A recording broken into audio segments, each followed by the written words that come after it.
हरे कृष्णा, राधे राधे। व्रत विधि उपाय में सभी लोगों का स्वागत करती हूँ।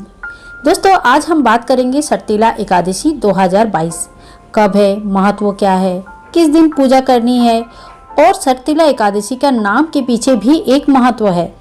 इन सभी चीज़ों के बारे में इस वीडियो में आपको डिटेल्स मिलेगी।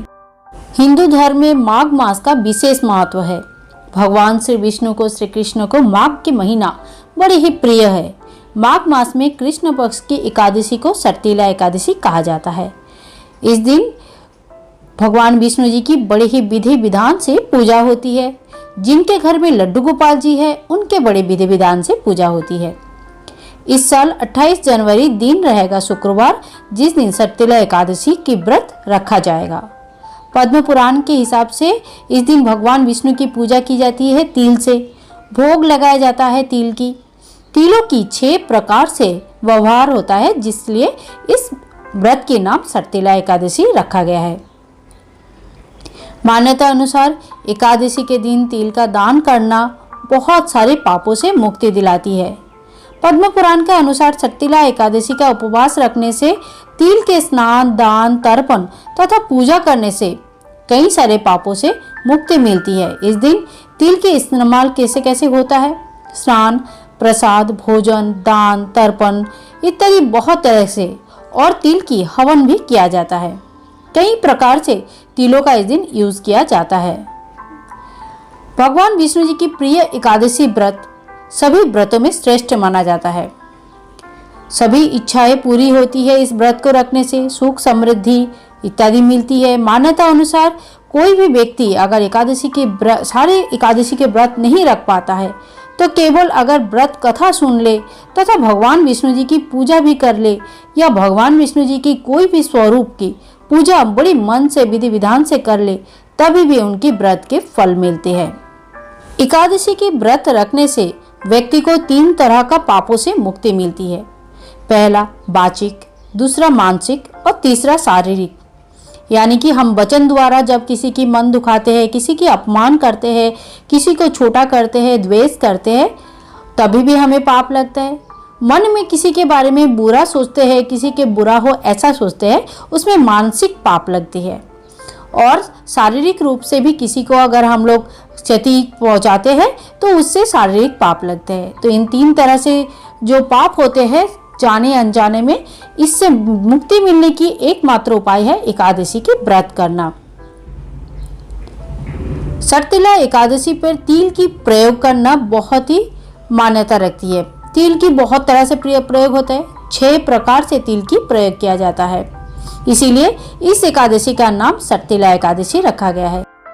पौराणिक कथा अनुसार जब हिरण्यकश्यप के अपने पुत्र प्रहलाद के ऊपर अत्याचार कर रहा था, तब भगवान विष्णु जी क्रोधित हो गए।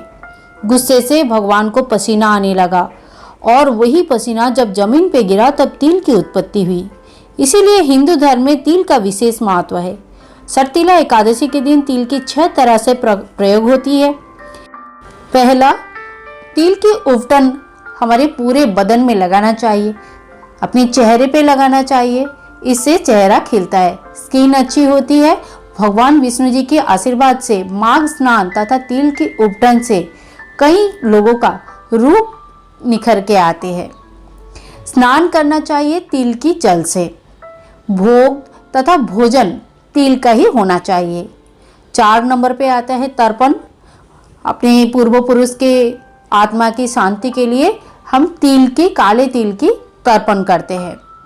तिल की हवन चाहे तो आप पूरी माघ की महीने में कर सकते हैं, नहीं तो आप सिर्फ जिस दिन सटतिला एकादशी है उस दिन भी कर सकते हैं। इसके बाद आता है तिल का दान। तिल का दान भी हमें जरूर करना चाहिए। जब भी आप दान करेंगे ध्यान रखें, दान के साथ साथ कुछ दक्षिणा जरूर रखें।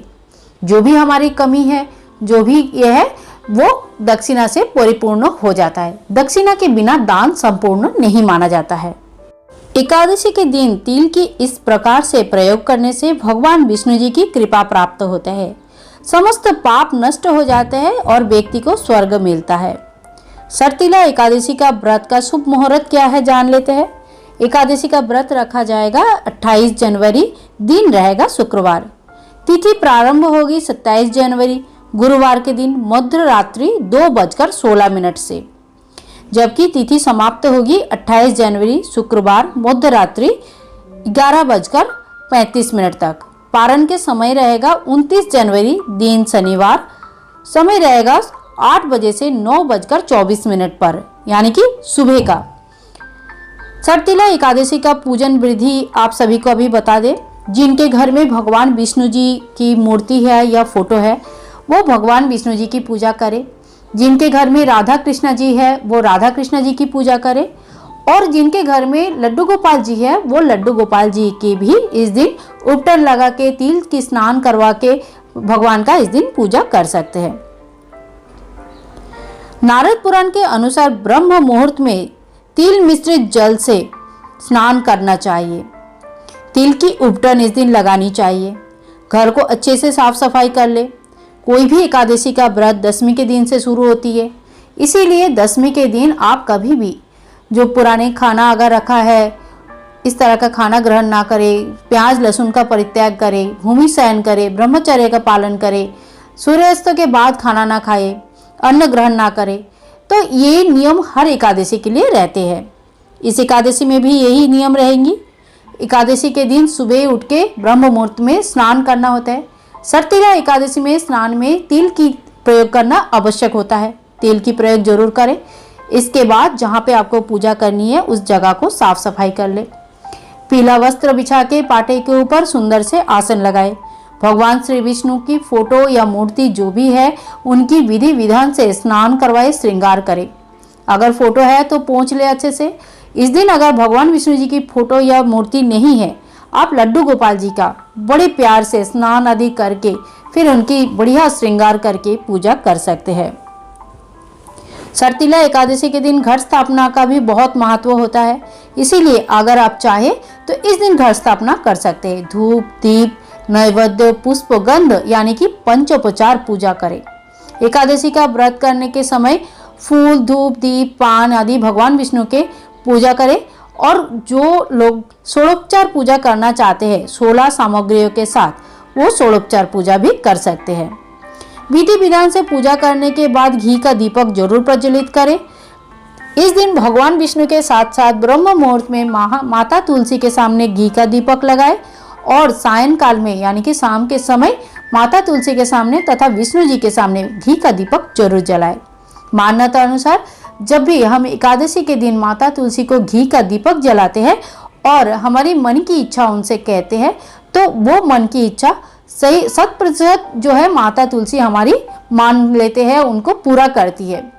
पर एक बात ध्यान रखना, कभी भी भगवान के सामने अपनी इच्छा जब रखोगे, इच्छा सात्विक होना चाहिए, अपने और अपनों की भलाई के लिए होनी चाहिए। किसी की बुराई के लिए कभी भी कोई इच्छा भगवान के सामने नहीं करनी चाहिए। सर्तिला एकादशी के पूजा होने के बाद हवन जरूर करें। हवन अगर थोड़ा सा भी करना चाहते हो, थोड़ा सा तिल और कपूर भी जला के आप थोड़ा सा आरती भी कर ले अगर हवन नहीं कर सकते हैं तो।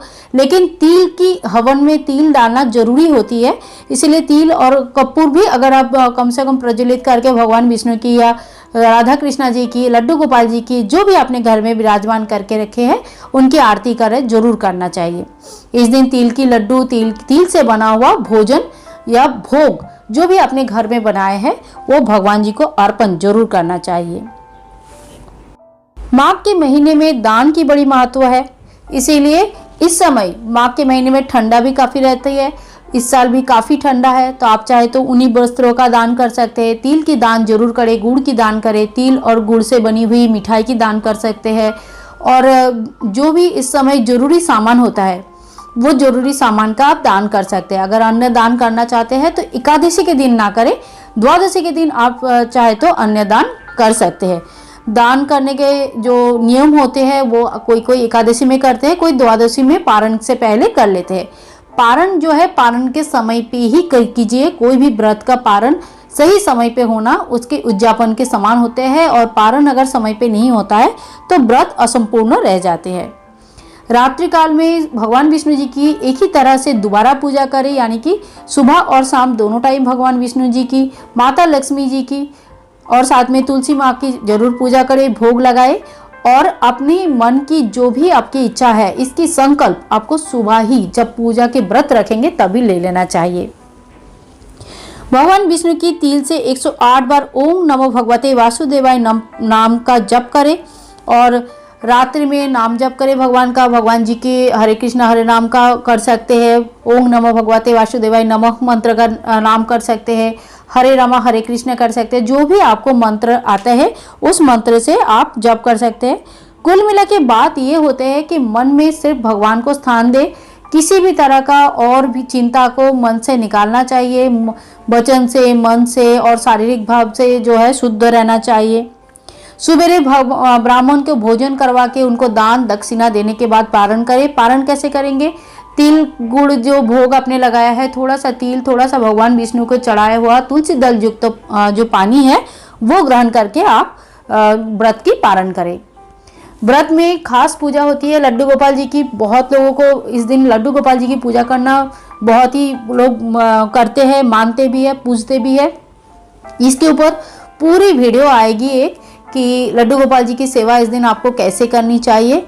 वीडियो देखने के लिए जुड़े रहे चैनल के साथ, चैनल को सब्सक्राइब करें। मिलते हैं नेक्स्ट वीडियो में, तब तक के लिए हरे कृष्णा, राधे राधे।